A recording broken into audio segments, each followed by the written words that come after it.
especially good book to read this holiday season. How Not to Blog, written by Desautels. Right here. I would be very remiss not to plug my book if I'm talking about books for Christmas. Shameless plug.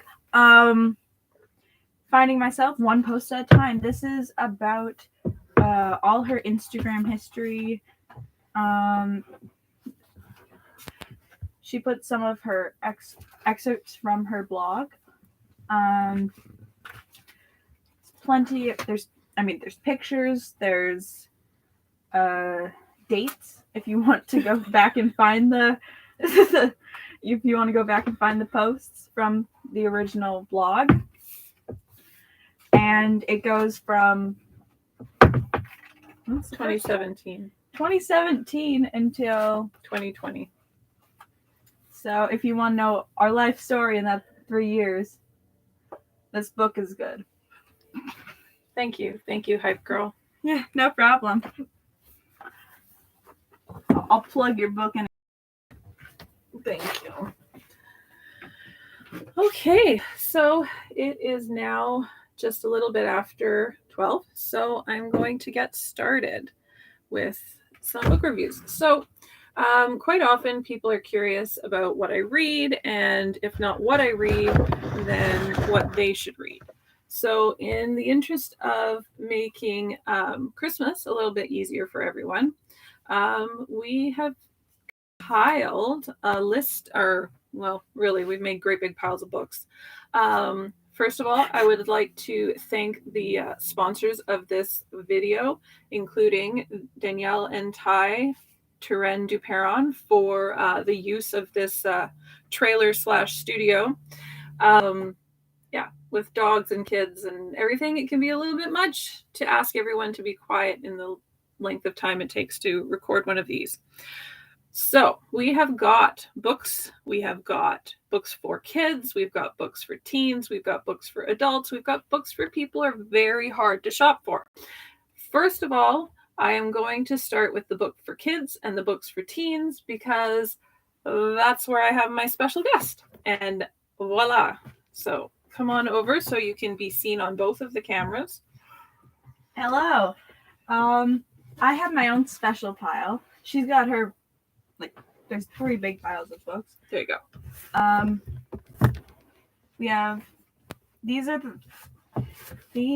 3 are, make sure you can be seen on both cameras. These 3 are targeted at teens or young adults. And this one is specifically targeted at littles and younger kids. Start off with this one. This is the book with no pictures.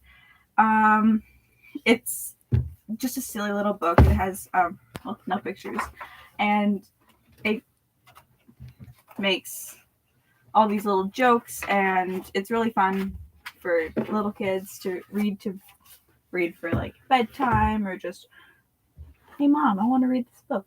Can you read it to me? And the best part about the book with no pictures is kids might look at it and go, why would I want to read a book with no pictures? But it was written by BJ Novak, who, if you remember, is one of the creators and writers of The Office, and he's good friends and writing partners with Mindy Kaling. And this book is absolutely hilarious. There are all sorts of silly words and things that the kids force the adults to say. It says on this page, because kids know this book makes grown-ups have to say silly things and makes silly sounds like, oh no, here it comes. These. So while it doesn't have any pictures, it is definitely a fun read, and you will find your kids asking you to read it and then reread it and then potentially reread it for a 3rd time before you give up and go to bed, at which point you will be laughing and probably have tears streaming down your face, just like the kids do, because it's just too fun. Moving on, these are the teen and young adults books. The Sun is Also a Star is a romance book written by Nicola Yoon. it follows Natasha and Daniel as the main characters. Natasha is a girl who is into science and facts, doesn't believe in dreams, doesn't believe in any of that ridiculous stuff, as she says. Daniel is a poet and a dreamer. And one day they are walking down the street and they bump into each other, quite literally. And Natasha falls over and they spend the rest of the day together. And that day can change the course of their entire lives. And that is The Sun is Also a Star. Which I should point out is your favorite book. It is. It's a really good book. David Sedaris, Best of Me, is all his best comedy essays. Yep. And some fiction, some non. In our family, what's this like? This is just it's a really fun read. If you are sitting in the living room and someone comes in with David Sedaris, we're all going to be like, all right. And we'll start passing the book around and everyone will read little bits of it, and it's really fun. You don't have to, there's no particular order. It's all kind of just random excerpts, and pick the story you find the funniest. There are Christmas stories, there's fiction stories, there's political stories, there's stuff from way back when he first started writing. It's for a reason. In our house, it is a very popular read. We actually have 2 copies, one a hardcover, one a soft paperback, because when one person is reading it, it's pretty much guaranteed someone else is going to want to read it as well. So next book is Scythe by Neil Shusterman. It is such a good book. I love it so much. It is a sci-fi, and it is like in a world way in the future where everyone is immortal. You can't die no matter what. You can throw yourself off a building and you'll be perfectly fine. You'll just wake up in the hospital the next day. Nothing will happen to you. Unless you get chosen by a Scythe. Scythe is like the only person who can kill you in the entire world. And they've got like this training process where you get trained by an older Scythe who's trained by an older Scythe, and it just goes down. And they select you. They find you interesting in any way whatsoever. They'll train you. And this book, the Scythe, he chooses 2 apprentices, which is unheard of. No one does that. But he does this, and that completely goes against everything. So we have to find out which of the 2 sides will become a Scythe. And that's a really good read. And she has lent these books to everyone that she loves who she feels needs to read this book. So I feel that if she took the time to tell you about these books, it's because kids her age and her, they will love them. And even adults, like my sister-in-law just finished reading The Sun is Also a Star. My parents ended up buying the entire Scythe series for themselves because they enjoyed it so much. It's a trilogy.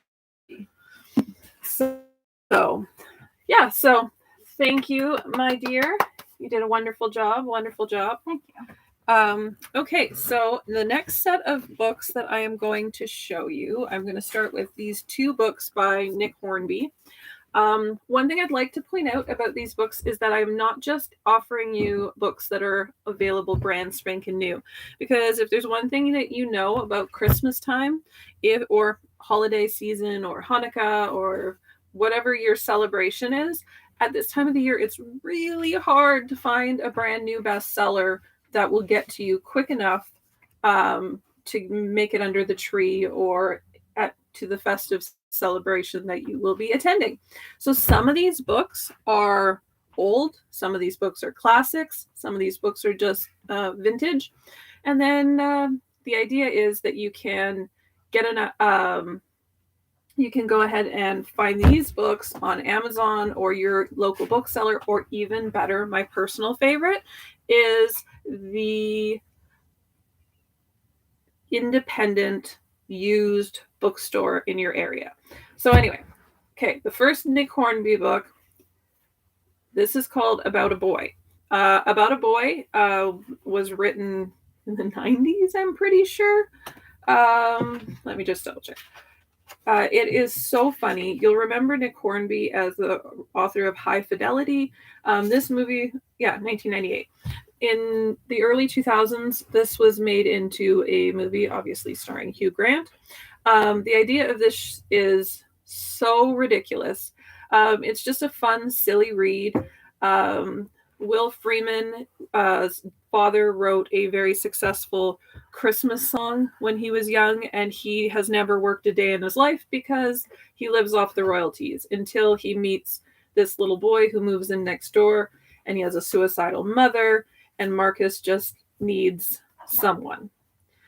So, I recommend this book. I promise you will spring your head off. It's hilarious. I read it on an airplane.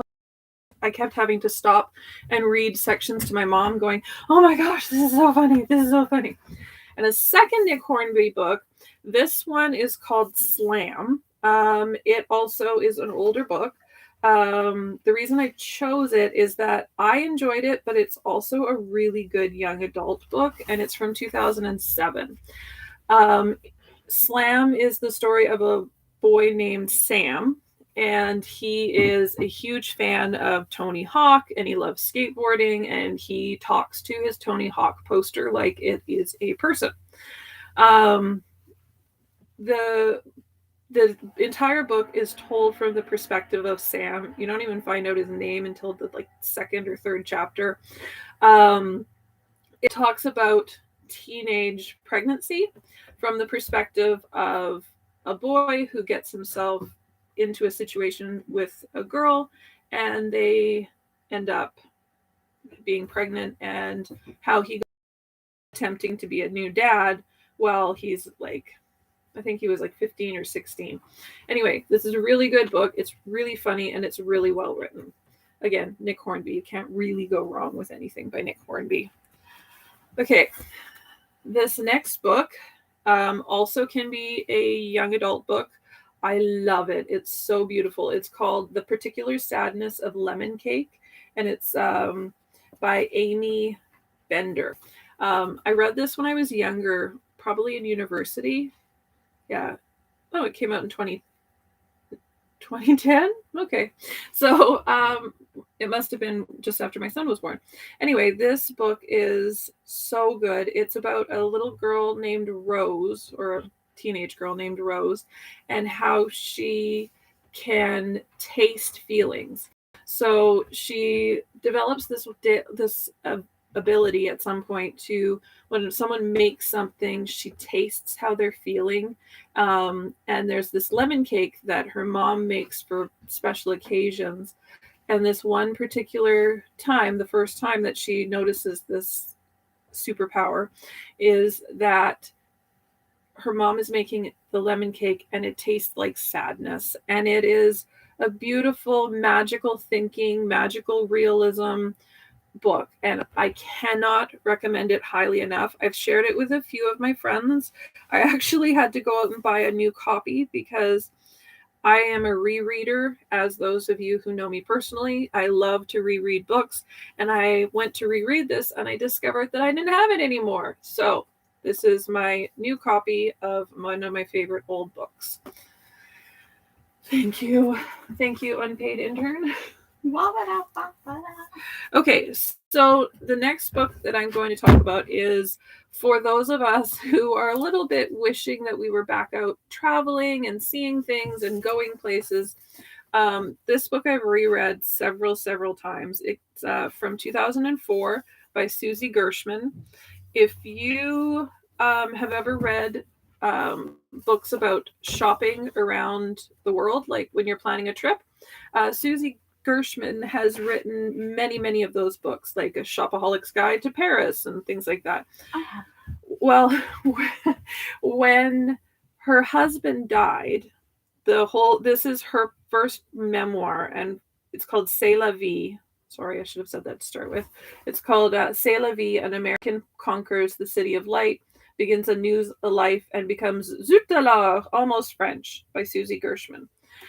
So she moves to Paris when her husband passes away. So I think we're back now. Okay, so she buys an apartment. She moves into an apartment. She learns that Paris time is not the same as American time. She learns a lot about what is available in Paris that's not available here. I am recommending this to all of you. I love it. I think that this is a good book for moms and for grandmas and anyone who's recently widowed, or just really, really, really wishes that they could go buy a pied-à-terre in Paris right now when we can't leave our countries. Anyway, Cest La Vie by Suzy Gershman. Definitely worth reading. All right. Oh, and in the interest of continuing on the vein of travel, this is called An Embarrassment of Mangoes, a Caribbean Interlude by Anne Vanderhoof. So Anne is a writer, a Canadian writer. This is also a memoir. It's a travel memoir, and it's full of like freaking amazing recipes. Every chapter finishes with a recipe that she talked about. Like, for example, this one here is salt fish fritters called akra. She and her husband decide to leave Ontario. They quit their jobs. They quit being journalists. And they decide that they're just going to buy a boat and they're going to travel to the Caribbean and live there for a season. So there's a whole bunch of like how they lived for a year. There's a lot of like the ups and downs that come with living in an unfamiliar place, let alone an unfamiliar situation, let alone living on a boat. But anyway, so this book is really good. And if you're looking for fun recipes and just a reminder of a reminder that the rest of the world is still out there. So anyway, it's really good. It's also a pretty old book that I read 2003. I read it a long time ago. I read it recently. I recommended it to when my friend retired from her job. I recommended this for her to read on her trip. Okay, so moving away from travel logs. Okay, so this book is called The Fire Next Time by James Baldwin. It is a classic. It's very, very short. It was written in 1962. It's basically 2 letters written to the world at the time of the centennial anniversary of the Emancipation Proclamation. Try saying that 2 times fast. Emancipation Proclamation. So, anyway, it's a very sad, eloquent, angry book. If you are following the events of the world right now, this is one of the classics that you have to have read or have in your collection. Promise you, it won't take you very long. It's just over 100 pages. It is amazing. Unfortunately, I would love to say that in the 50 some odd years since he wrote this book, that there have been changes. There have been some changes, but we still live in a society where this book is incredibly relevant. So, James Baldwin, The Fire Next Time. Now, Don Lemon, who you may recognize as an anchor at CNN, has written a book this past year in 2021 called This Is the Fire, What I Say to My Friends About Racism. So what he's doing is obviously playing on The Fire Next Time. What he's saying is that we are in the fire. This is the fire that James Baldwin talked about. This anchor Don Lemon has been on the front lines of reporting on the Black Lives Matter and the illegal search and seizure and the illegal murder of Black bodies all across the United States. I would like to point out that that is not just something that's happening in the States, it's happening all over the world. However, his book is based on his experience as an American journalist and an American Black man. I recommend this also to go with The Fire Next Time. If you like memoirs, if you are following up on the current climate, on politics, on Black Lives Matter, on BIPOC peoples, these are two books that I cannot recommend highly enough. If you have friends who are interested in politics or who find themselves like they enjoy conversations about racism or other political discussions, this is a great book for them for Christmas. All right. You want me to do a happy one? Okay. All right. So in the interest of appeasing my my co-host, we are doing a happy book. This is Carrie Fisher, Shockaholic, and it talks about her experience as getting electroshock treatment. It's based on her one-woman play. It's hilarious. It does deal with mental health, but she is so funny, and she has continuously written about mental health in an approachable and hilarious way. We all know Carrie Fisher as Princess Leia. If you don't know her as Princess Leia, she's Debbie Reynolds' daughter. Now she's Billy Lord's mother because she's also an actress. So if you're looking for something funny and or like just a lovely, bubbly, adorable book, Shockaholic. She has Wishful Drinking. She has written several like very short memoirs, and they're like long form personal essays. I recommend this for not necessarily Star Wars fans, but if you're a Star Wars fan, you probably want to have it.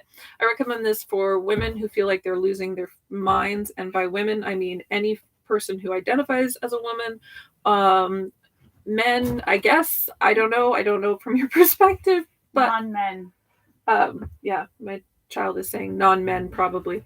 But anyway, very funny, worth getting. Stick it in someone's Christmas gift. They will love you forever. Like, I swear to God, they'll sit down on Boxing Day, start reading, and they will not stop laughing until they put the book down when it's finished. Okay. So, no, this isn't a sad book. Okay, so this book is by Kate Bolick, and it's called Spinster, Making a Life of One's Own. It is about, it is part memoir, and it is part introducing you to other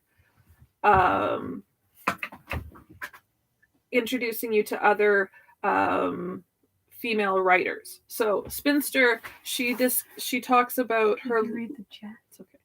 It talks about her love of Neith Boyce, Maeve Brennan, which is where I found Maeve Brennan, Charlotte Perkins Gilman, who wrote the Yellow Wallpaper while she was on her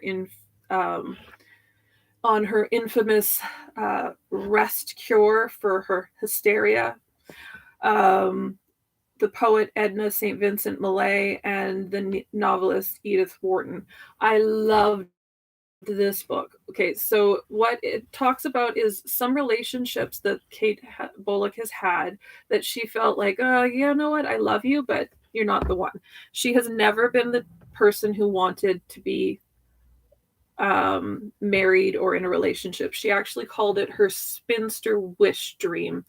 And she has decided, and over the years, that she is happiest alone in her own home. She doesn't like to compromise. She wants to be on her own. And I think that it is an amazing book for young women to read, to realize that chasing down relationships is not going to make you happy in the long run, that you need to be happy with yourself first. Shouldn't be aromatic. It is a very, very, very good book, and it introduced me to some amazing other books, which I love when books do. And yes, you are right that a lot of my hilarious books have got depressive elements to them. I think that when you have depression or are, in my case, bipolar, you can end up really relating to the comedy that is found in depression. Okay, so speaking of Maeve Brennan, I was introduced to Maeve Brennan through the last book that we just talked about by Kate Bolick. This is a short story. It's not even 90 pages, but it is so good. It's called The Visitor. Maeve Brennan was an amazing writer for The New Yorker back in the 1960s. She's an Irish-American writer. This book tells the story of a young woman coming home to Ireland after living in Paris for years, and what it feels like to return from being an expat to try to fit back into your life, and whether or not that's even possible. I would recommend this book to if you're looking for, if you have friends who are really like into like that very traditional literary style, this is really good for them. If you have friends who are Irish fanatics, she's an amazing writer. And if you enjoy The New Yorker or happen to know people who on your gift list who do enjoy The New Yorker or The Atlantic, The Visitor by Maeve Brennan, definitely a must. I thought it was a ghost story. It looks like a ghost story, but it isn't.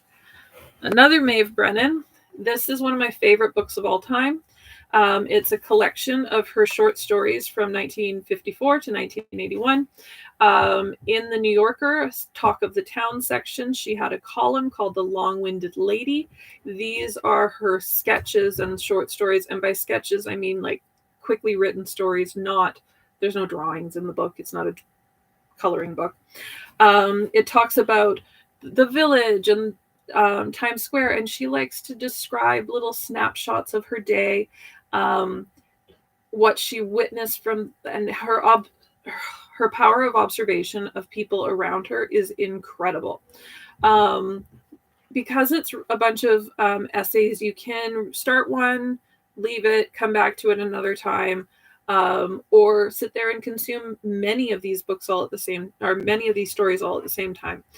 I would recommend Maeve Brennan to people who like, again, the same idea as The Visitor, obviously, same writer, just a different format.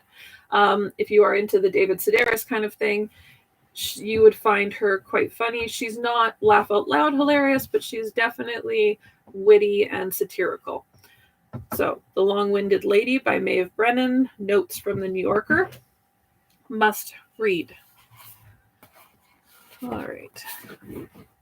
Let's move over to true crime. Yes, I know. A lot of people are not big fans of true crime.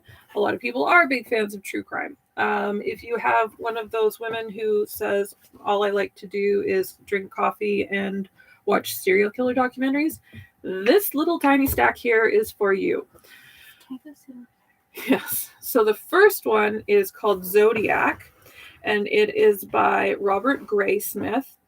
This author, there's a movie that was made about the story behind the Zodiac. This is not actually so much Zodiac as it is about Graysmith's obsession with finding Zodiac. I know recently, that's one of the reasons I pulled this out, is it has come back to light that they think that they've solved it, and that some online sleuths have done what was done with the Golden State Killer, and they've solved the Zodiac. However, there's no concrete proof that that's what really has, that they haven't conclusively decided that they've solved the Zodiac. To this day, he's one of the most notorious unsolved cases in America. He's known to be prolific. We know of 6 victims. He claims to have killed 37 in his taunting letters to the newspaper and the police. But anyway, so if you're curious and you want to know what the big deal is about the Zodiac who has suddenly been solved, this is him. read the book by Robert Graysmith. It's a pocketbook size. It was written in, I think, the 80s. 1986. So it's definitely been around for a while. It qualifies as a classic when it comes to true crime novels. And by novel, that doesn't mean it's fiction. The word true crime, but for some reason they're called novels. I'm sure that my sister can explain that in the comment as to what the word novel actually means. And if she does, I will, point you in that direction. I'll read it out. Okay, so then here is another true crime novel. This one is called Murder in the Family: How the Search for My Mother's Killer Led to My Father by Jeff Blackstock. This book is fairly new. I picked it up when I was waiting for my prescription. It came out in 2020. I picked it up when it came out from, I picked it up when I was getting a prescription at London Drugs. And it was pretty good. If you like true crime or you have a true crime fanatic on your list, this is a good book for them.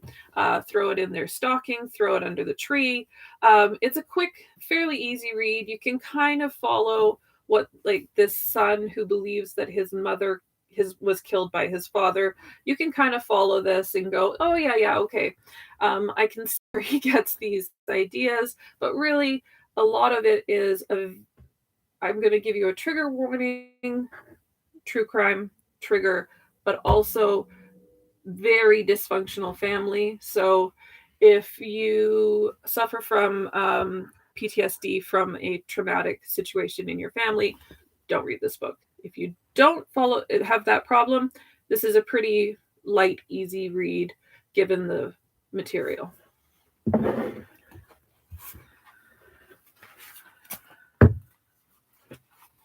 All right, so this is a book that I just read this week, and it's by Annie Dillard, and it's called The Writing Life. It was the winner of a Pulitzer Prize. It's a tiny little book, about 100 pages long. It's a classic when it comes to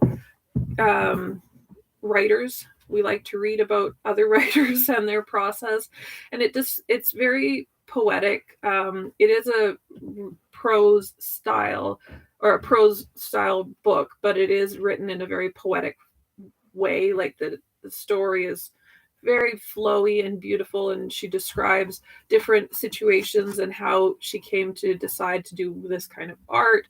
And I think that this book would be perfect for anyone on your list who is an artistic type of person, because I truly believe that reading is an art form, right? Well, no, reading is not an art form. Writing is an art form, but drawing is an art form. Dancing, whatever you do that puts a lot of your creative passion out into the world. I feel like this book, even though it's called The Writing Life, would be applicable to that person. So quick, simple, easy. If you've got a teenager who is really into art and spends a lot of time like perfecting their art, this would be a really encouraging book for them, because it talks about the hard stuff and the good stuff and the easy stuff and the, oh my God, why do I do this? I have no idea stuff about creativity. Again, The Writing Life by Annie Dillard. And it came out in 1989. It's a fairly small book. Another small book that is really, really good. This is another small book. It's by Toni Morrison, who was the winner of the Nobel Prize for Literature. This book is called Playing in the Dark: Whiteness and the Literary Imagination. So what this tiny little book covers, it's 89 pages long, and that includes the preface, and it was written in 1992. It talks about is this idea of reading a book and in our imagination what we picture the characters to look like. She calls Playing in the Dark because she's an amazing writer. She was an amazing novelist, and instead of being seen as oh, okay, well, this is an amazing writer, it was, she's an amazing Black writer. well, she's not an amazing Black writer. She's an amazing writer, and she made her world full of people who looked like her. So unfortunately, she wrote this book in a way to describe to people like, look, it's not a Black book. It is a book. And the people in it are Black, yes.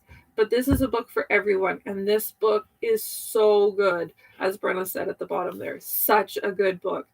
I can't stress enough. Whether you like talking about politics or not, this is a really good feminist, racial identity politics. It is a great book. It is tiny. It will fit into anyone's stocking.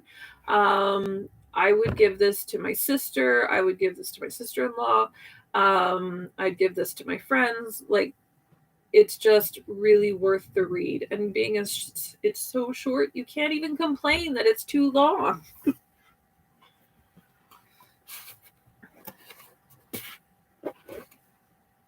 So another book that goes in line with what we've been dealing with in the last year, especially in Canada. We've made a point of talking about residential schools and the victims of the residential schools, which makes up most of the Indigenous population of Canada.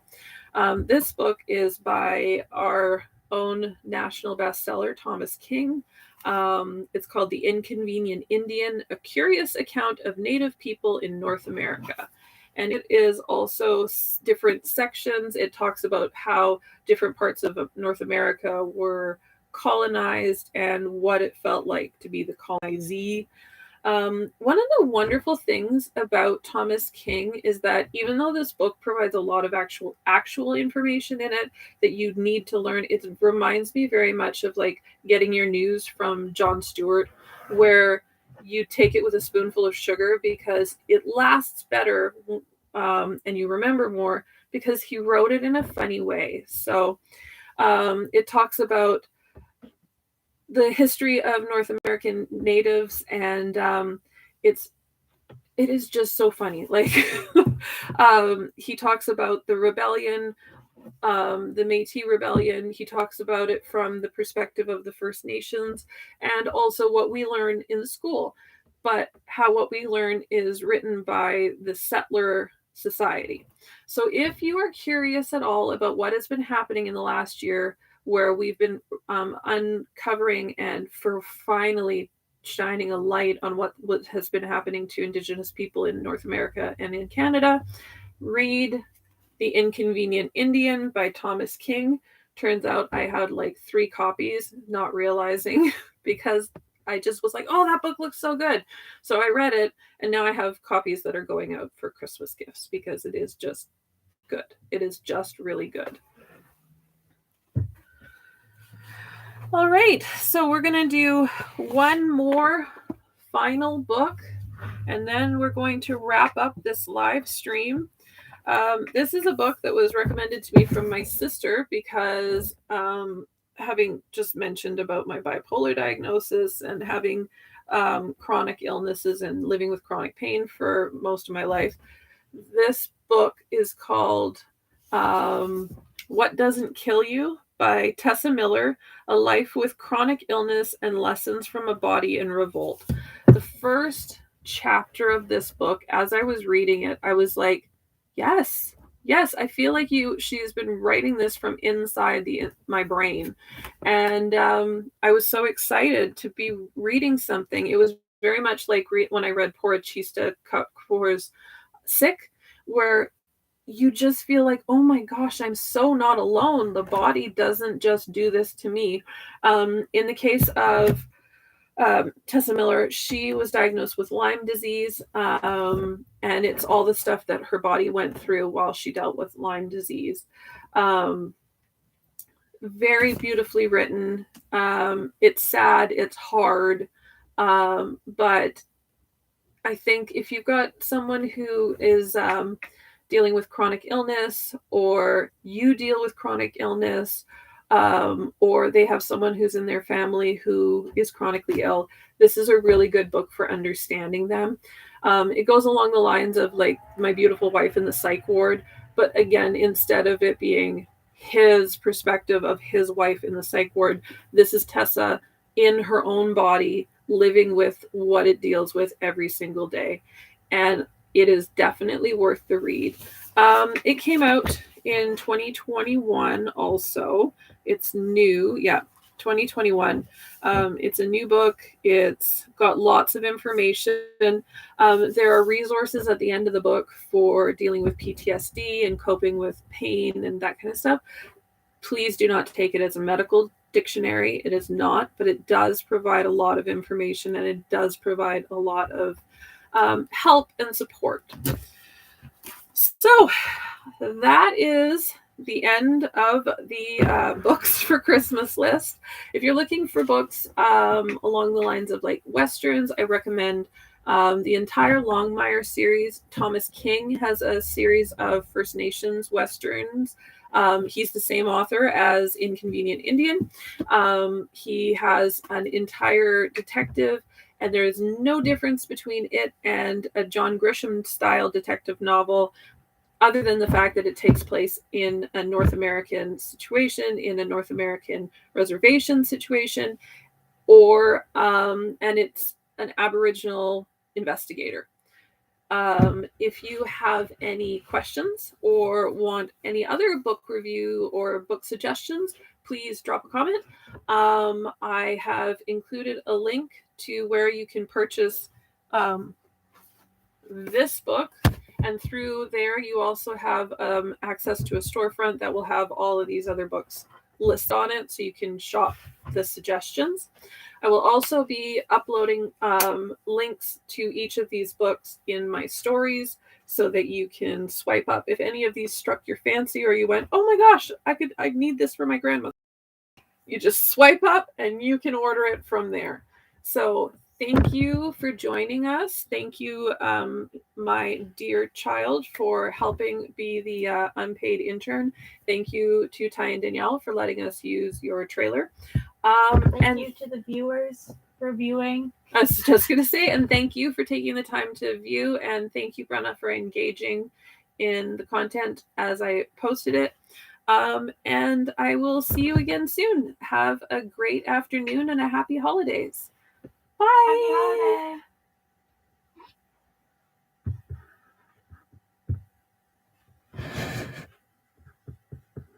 Now what do I do? Okay.